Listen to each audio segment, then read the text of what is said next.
Guys, alam niyo ba kung anong tawag nito? Ang ganda! Habang naglalakad kami, nakita ni Brother Chris. Ubas na Ang ganda! Ano kaya to? Ganda oh! Ayan siya guys oh. Ayan oh. Ang dami! Dami bunga! Ayan oh. Kasi yung taas parang Ang ganda! Ay, ang dami! Dito oh, dami oh. Ayan oh.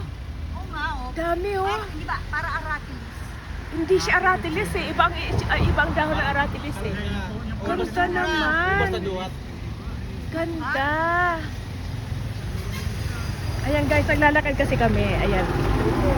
Ayan, galing kami sa lecture namin sa iCare tsaka Hulagpos. So, ayan si Brother Chris. Ayan oh. Yun siyang ano niya oh. Ayan yung ano niya oh. Ayan oh. Ano kaya yan? Oh. Oh, pati kami, hindi rin namin alam.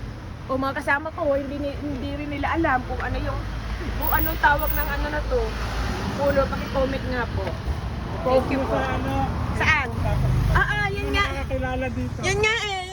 Kasi sabi yung pangalan. Sabi ko nga nag-comment eh. May nag-comment. Oo.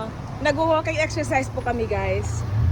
So, para ma-exercise kami, ayan, walking from our, kami po ay nag-lecture sa Hulagpos and iCare. So, kami kanina, facilitators, lecturers. Ngayon naman, walking exercise. With this, masipag na mga VPAs. Ayan.